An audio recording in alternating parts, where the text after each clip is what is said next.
जुले नमस्ते, कैसे हैं आप सभी। आई होप कि आप सब बढ़िया होंगे और मैं भी बढ़िया हूँ। तो आज हम जा रहे हैं हमारे बगीचे में। तो आज है हमारे घास की कटाई होने वाली है। तो अभी हमें जाना है 2-3 किलोमीटर चल के और बहुत सारे ख़तरनाक रास्तों का सामना करते हुए। तो आज का जो मौसम है वो थोड़ा सा ठीक जैसे लग रहा है।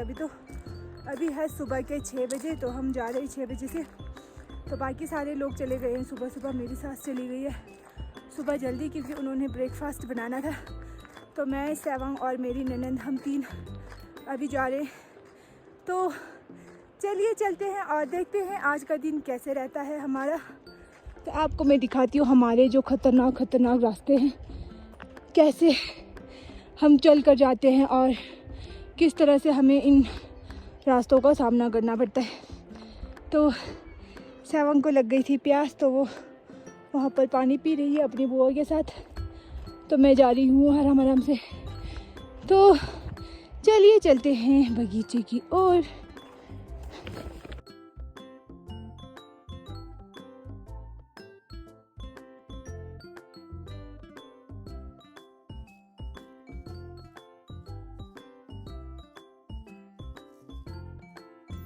तो चलिए दोस्तों, आप भी मेरे साथ इन सुंदर नज़ारे और एक ख़तरनाक रास्तों का आनंद उठाते हुए हमारे बगीचे की ओर। जैसे जैसे हम आगे बढ़ते जा रहे हैं वैसे वैसे हमारे दिल की धड़कनें भी कम होते जा रही है, क्योंकि रास्ता इतना ख़तरनाक आने वाला है रास्ते में। तो आप देख सकते हैं रास्ता इतना छोटा है और अगर एक भी हमारा पैर फिसल गया तो हम सीधा पहुंच जाएंगे समुंदर की ओर।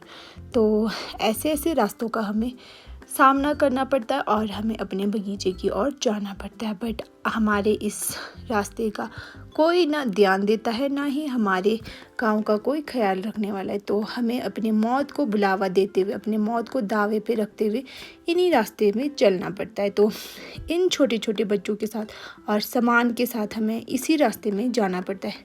तो बीच बीच में बच्चे भी इतना परेशान करते हैं, कभी हाथ नहीं देना, कभी हाथ छोड़ देना। बाई चांस हाथ अगर छूट गया तो सोचो बच्चे कहाँ हम कहाँ, कोई पता नहीं चलेगा। तो सहवांग भी बहुत ज़्यादा डरी हुई है और साथ साथ में हम भी डरे हुए हैं, क्योंकि रास्ता देखकर तो इतना डर लग रहा है कि पूछो मत। इसी रास्ते से हमारा जो पूरे गाँव वासियों का काम है यही रास्ते से होता है। तो अभी हम खेत की ओर जाएंगे और हमारा घास की कटाई होगी। उसके बाद हमें अपने घास को इसी रास्ते से अपने गाँव की ओर लाना होता है। अगर बाई चांस हमारे बेचारे गधे के साथ जो रहते हैं एक इंसान, उनके साथ कुछ दुर्घटना हो जाती है तो उसकी जिम्मेदारी कौन लेगा? कोई भी नहीं, क्योंकि अब हमें अपने जान का खतरा हो चाहे जैसे भी हो, हमें अपने रास्ते जाना ही पड़ेगा। क्योंकि हमें घास तो चाहिए, क्योंकि सर्दियों में हमें इस घास की बहुत ज़्यादा ज़रूरी होती है। क्योंकि सर्दियों में ना हमारे पास गीला घास होता है, कुछ नहीं होता है, क्योंकि हमारे पास यही घास है जो कि हम सर्दियों में अपने भेड़ बकरियों को दे सकते हैं। तो आपने तो देखा ही है ये पहाड़ कितने गंजे हैं, यहाँ पर कोई घास की कोई है ही नहीं, सोर्स ही नहीं है। जो हमारे बगीचे में है वही हमारा सर्दियों का कोटा होता है। तो यहाँ पर हम चलते चलते बहुत ज़्यादा थक गए थे। तो सेवंग बहुत ज़्यादा थक गई थी और इसको इसकी बुआ ने पीठ पे चक लिया था और इनकी बुआ को भी बहुत ज़्यादा मुश्किल हो रहा था, क्योंकि अब बच्चे हैं, इतना चलना तो इनसे भी होगा नहीं। तो इसकी बुआ ने इसे चका और हम चल पड़े अपने रास्ते की ओर। तो देखने में तो हमारा गांव बहुत ज़्यादा सुंदर है और जो रास्ते हैं वो भी देखने में बहुत ज़्यादा सुंदर है। बाई चांस यहाँ अगर एक रोड आ जाता तो हमारे लिए भी बहुत ज़्यादा अच्छा हो जाता है और हमारे जो गधे हैं उनके लिए सबसे ज़्यादा, मेरे को तो लगता है कि सबसे ज़्यादा उनके लिए ही अच्छा होगा, क्योंकि यहाँ से बहुत बार हमारे गधे गिरे हैं और उनके जान को भी खतरा हुआ है। तो अब हम कुछ कर नहीं सकते, क्योंकि हम जितने बार रास्ता को चौड़ा करते हैं उतने बार ऊपर से ग्लेशियर आ जाता है, कभी मिट्टी आ जाता है, जिसकी वजह से हमारा जो रास्ता है वो बंद हो जाता है।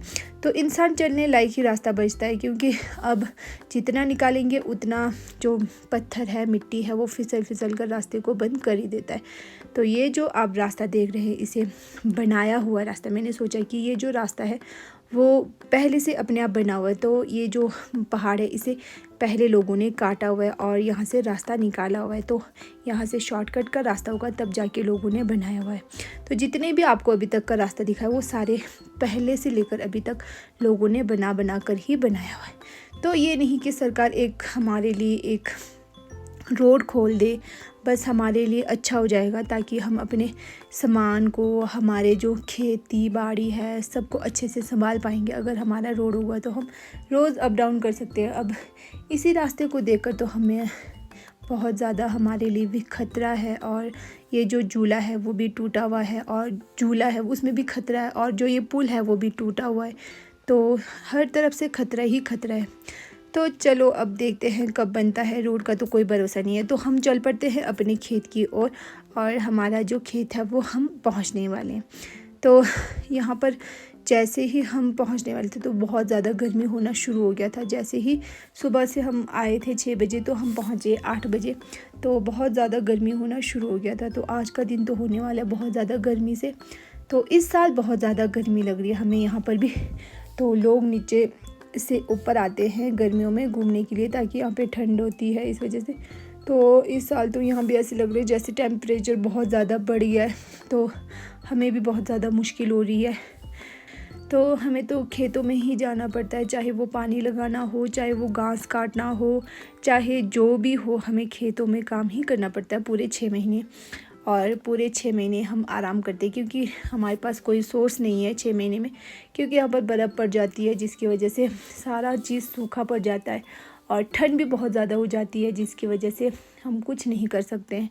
तो 6 महीने हमें पूरा जी जान लगाना पड़ता है। तो चाहे इस रास्ते से हमारी जान भी क्यों ना चले जाए, हमें इसी रास्ते से आना पड़ता है और हमारे खेतों को संभालना पड़ता है। तो सुबह सुबह हमने ब्रेकफास्ट नहीं करा था, तो हमने सुबह सुबह आते ही मैंने यहाँ पर चाय बनाना शुरू कर दिया था। तो बिना चाय पिए तो किसी का दिन शुभ होता ही नहीं है। तो यहाँ पर तो चाय चाहिए होता है, क्योंकि काम करने वाले को चाय बहुत ज़्यादा पसंद होती है। तो मुझे ज़्यादा चाय नहीं पसंद है, फिर भी मैं पी लेती हूँ सुबह एक टाइम। तो यहाँ पर बन रहा है पूरियाँ। तो हमारे यहाँ पर बहुत सारे लोग आने वाले हैं आज, तो उनके लिए हम बना रहे हैं पूरी और छोले। तो आज के ब्रेकफास्ट में होने वाला है पूरी और छोले। तो हमने ब्रेकफास्ट तो बना लिया था, फिर मैंने सोचा थोड़ा टाइम है, वो लोग आए नहीं, तो थोड़ा सा साफ़ सफाई कर लेते हैं। तो मैं यहाँ पर कर रही थी साफ़ सफाई, क्योंकि सासू माँ वगैरह सुबह सुबह से खाना बनाने में ही लगे हुए थे। तो मैं तो यहाँ आगे सिर्फ चाय बना रही थी। तो मैंने सोचा मैं साफ़ सफाई कर लेती हूँ, और उसके बाद हम करेंगे ब्रेकफास्ट। तो सभी लोग आ गए थे। तो ये भैया हमारे नेपाल के भैया वगैरह हैं, तो इन्हें हम समदो लेने गए थे। तो 2-3 घंटे के बाद सारे भैया वगैरह आ गए थे। तो हमने इनको खिलाया आज ब्रेकफास्ट में पूरी और छोले और हमारा चटनी। तो ये सारे आनंद उठा रहे थे, और ब्रेकफास्ट तो बहुत ज़्यादा टेस्टी बना हुआ था। तो सुबह सुबह से मुझे भी बहुत ज़्यादा भूख लगता है, तो सुबह का जो भूख है वो बर्दाश्त नहीं होता है। तो मैं भी फटाफट से बैठ गई खाने के लिए, और मुझे तो बहुत ज़्यादा टेस्टी लगा। उसके बाद सारे ने ब्रेकफास्ट कर लिया, तो सभी चले गए अपने अपने काम की ओर। तो मैंने भी सोचा थोड़ी देर मैं भी चले जाती हूँ खेत में। तो साफ़ सफाई हो गई थी, ब्रेकफास्ट हम खा चुके थे, तो अभी टाइम था तो हम सब चले गए थोड़ी देर के लिए खेत में। तो आप देख सकते हैं हमारे यहाँ पे बहुत ज़्यादा घास होता है, क्योंकि प्लेन एरिया है, तो घास बहुत ज़्यादा है। तो बहुत मुश्किल हो रही थी, और इतनी गर्मी थी कि हमारे सर में भी दर्द हो रहा था। तो सभी लोग लग गए फटाफट से, क्योंकि गर्मी में अब इतना काम करना मुश्किल हो जाता है। तो थोड़ी देर हम सोच रहे थे फटाफट से सुबह सुबह कर लेंगे, फिर दिन को सोते हैं। तो आप देख सकते हैं यहाँ पर छाता बनाया हुआ था मेरी ननद ने, क्योंकि ये जो छाता है वो हमारा लोकल छाता है। तो इसे घास का बनाते हैं, क्योंकि ये जो छाता है हमारे सिर को ठंडक देती है और सर दर्द नहीं होता है। तो सारे ने एक के बाद एक ऐसे बनाना शुरू कर लिया, और उसके बाद सब लग गए फटाफट से काम करने के लिए। तो आप देख सकते हैं ये है हमारा घास, जिसको इस तरह से सुखाया जाता है। तो हम पहले तो घर वापस लाते थे, बट ये रास्ते की वजह से बहुत ज़्यादा मुश्किल हो जाती है घर में लाना। तो हम यहीं पर रख देते हैं इस घास को, क्योंकि हमारी जो गाय है गर्मियों में वहीं पर रहती है। तो अब हम सितंबर में फिर से घास काटेंगे, तो वो घास हमारे घर आएगा। तो उसके बाद हमने खाया छांग, और आप देख सकते हैं जो छांग होता है वो हमारे शरीर को ठंडक देती है। तो जब भी हमारा घास का सीज़न होता है तो हम इस छांग को ज़रूर बनाते हैं, ताकि हमारे शरीर को ठंडक महसूस हो और काम करने में भी एनर्जी मिल जाए। तो ये है छांग, जो कि चावल से बना हुआ है, और 2 प्रकार का छांग बनता है, एक अनाज का बनता है और एक चावल का बनता है। तो ये है चावल वाला। तो चावल वाला तो मुझे भी बहुत ज़्यादा टेस्टी लगता है क्योंकि ये थोड़ा मीठा भी होता है और थोड़ा खट्टा भी होता है। तो मैं बना रही थी छांग, क्योंकि सभी लोगों के पसीने छूट गए हैं, तो मैंने सोचा थोड़ा सा इनको भी ठंडक देते हैं। तो मैं फटाफट से बना लेती हूँ छांग। तो आप भी देखिएगा छांग कैसे बनता है। अगर आपको भी पीना है छांग तो हमारे गांव में ज़रूर आएगा, मैं आपको ज़रूर टेस्ट करवाऊँगी इसका। तो ये जो छांग है बहुत ही ज़्यादा टेस्टी होता है। तो जो छांग नाम है वो आप उसको बियर भी बोल सकते हैं लोग अपनी भाषा में, तो हमारी भाषा में इसे छांग कहा जाता है। तो आपके वहाँ पे छांग बनता है नहीं बनता, मुझे ये भी कमेंट करके ज़रूर बताइएगा। तो मेरा छांग बन चुका था और अब मुझे जाना है छांग को देने। छांग देखकर सारे भैया वगैरह खुश हो गए, क्योंकि इन्हें छांग बहुत ज़्यादा पसंद है और इतनी गर्मी में तो किसे पसंद नहीं होगा। तो ये हमारे शरीर को ठंडा रखता है। तो सभी ने एक एक गिलास पिया और उसके बाद हम लग गए फिर से अपने काम की ओर। तो ये है सुबह के 10:30 बजे का। तो अभी भी धूप इतनी तेज़ है कि हे भगवान, हालत ही ख़राब हो रही थी। तो आप देख सकते हैं सभी के पसीने छूट गए हैं। तो उसके बाद सोनू गए थे ताबो और उन्होंने वहाँ से लाया था कुछ चिकन और जूस। तो उसके बाद हम 11 बजे चाय नहीं देते हैं, क्योंकि गर्मियों में चाय किसी को पसंद नहीं होता। तो हमने यहाँ पे ड्रिंक मंगवाया था, तो उनको हमने उसके बाद फ्रिज में डाल दिया, सभी ठंडे होने के लिए रख दिया था मैंने। तो उसके बाद हमने दिया उनको जूस। तो हम यहाँ पर उठा रहे थे जूस का आनंद इतनी गर्मी में। तो फ्रिज नाम का चीज़ नहीं होता तो क्या होता, ठंडा ठंडा जूस पी के तो मज़ा ही आ गया।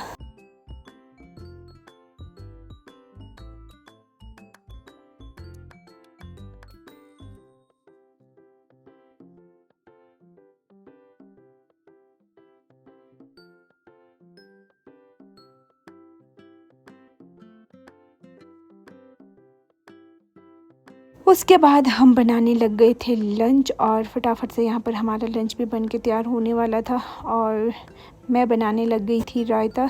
तो यहाँ पर कुछ खीरा वगैरह आ गया था, तो मैंने सोचा आज रायता बनाते हैं। तो मेरे ससुर ने बोला कि मैं लंच बना देता हूँ, आप बना लो रायता। तो मैं रायता बनाने लग गई थी फटाफट से और आपको पता नहीं कि इतना टेस्टी रायता बना था। सभी लोग मेरी इतनी तारीफ़ कर रहे थे रायता के लिए। तो यहाँ पर जो चिकन है वो भी बन गया था, हमारा दाल भी बन गया था, हमारा चावल भी बन गया था। तो हम चल पड़े अपने खेत की ओर। तो हम लंच वहीं पे करते हैं। तो हमारा एक पेड़ है चुल्ली वाला, तो इसके नीचे छाँव मिल जाता है। तो यहाँ पर बहुत ज़्यादा हवा तेज़ चल रही थी और बहुत ज़्यादा मज़ा आ रहा था। तो यहाँ पर हमने सारा सामान रख दिया था, ऐसे लग रहा था कि किसी का बर्थडे पार्टी है, इतना सारा सामान, इतना सारा खाना बनाने का। तो गर्मी भी इतना ज़्यादा और साथ साथ में खाना बनाना इतने गर्मी में तो बहुत ज़्यादा मुश्किल हो जाता है, वो भी इतने सारे लोगों के लिए। तो अब क्या कर सकते हैं, ये भी हमारे लिए इतना कर रहे हैं तो हमें भी इनके लिए कुछ ना कुछ करना ही पड़ेगा। तो ये सुबह सुबह आ जाते हैं, जिसकी वजह से इन्हें खाना बनाने का टाइम नहीं मिलता है। तो हम इनके लिए ब्रेकफास्ट से लेकर लंच से लेकर शाम तक के चाय का सारा बंदोबस्त हम खुद कर लेते हैं। तो यहाँ पर हम खा रहे थे आज का लंच और यहाँ पर जो खाने का मज़ा है कुछ और ही है। तो जो भी हम खेत में खाना बनाते हैं तो बहुत ज़्यादा टेस्टी बनता है और जो हम खेत में बैठकर खाते हैं उसका मज़ा तो कुछ और ही है। तो वो तो रेस्टोरेंट चाहे 5 स्टार होटल हो वहाँ पर भी नहीं आएगा, जो कि खेत में बैठकर हवा में खाने में जो मज़ा है ना वो कहीं और नहीं है। तो उसके बाद आप देख सकते हैं इतना सारा बर्तन था और मैंने बर्तन धो लिया फटाफट से। उसके बाद मैं थोड़ी देर खेत की ओर चल गई थी। तो यहाँ पर मेरे ससुर बना रहे थे, इसका पता नहीं कैसे कैसे करके बना रहे थे। तो पुराने ज़माने में इस तरह से बनाया जाता है, तो बहुत दूर से लाना पड़ता है। जो हमारा घास है वो इस तरह से बनाकर बहुत दूर पहाड़ों से इस घास को ऐसे ऐसे करके लाना पड़ता है, ताकि ये जो घास है वो फैले ना, बिगड़े ना और गिरे ना। तो पहले इस तरह से लाते थे और अभी अभी कुछ और तरीके से बांधा जा रहा है। तो ये जो घास है छोटे छोटे घास है, जिसे हमारे ससुर ऐसे बना रहे थे। तो आप देख सकते हैं इसे किस तरह से बनाया जा रहा है। तो ये है हमारा लोकल टेक्निक। तो आप लोगों के वहाँ पर भी ऐसे बनता है, मुझे कमेंट करके ज़रूर बताइएगा। तो ये जो घास बना रहे हैं वो स्पेशली गाय के लिए होती है। जब हमारी गाय बच्चा देने वाली होती है तो उनके लिए ये स्पेशली बनाया जाता है। तो ये है हमारे गाय के लिए। तो यहाँ पर सारे लगे हुए हैं घास काटने में, कोई बांधने में, और इतनी गर्मी है ऊपर से। तो मुझे भी अंदर बहुत ज़्यादा गर्मी लग रही है और बाहर भी बहुत ज़्यादा गर्मी लग रही है। तो अंदर बाहर करते हुए तो बहुत ही ज़्यादा गर्मी लग रही है।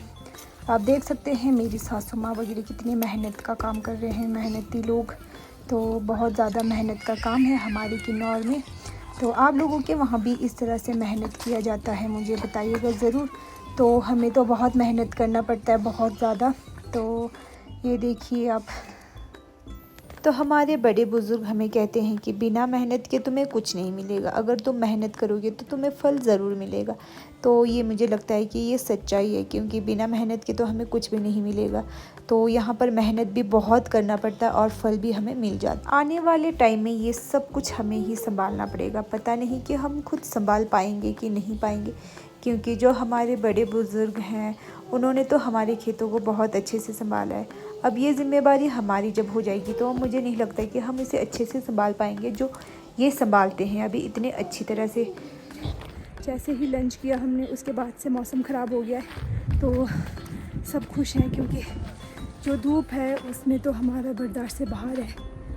तो भगवान ने हमारा साथ दिया आज। तो चलिए बनाते हैं चाय।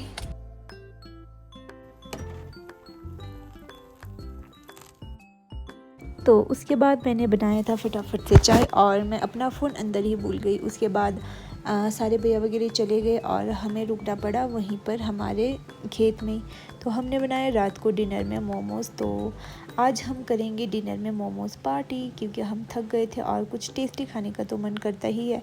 तो आज का डिनर होगा हमारा मोमो।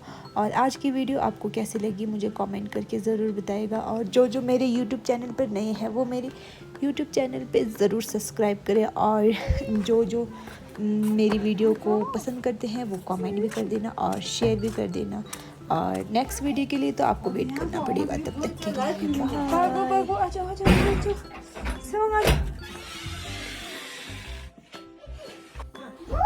खोलो छन्ना में दो, आप थके नहीं हो।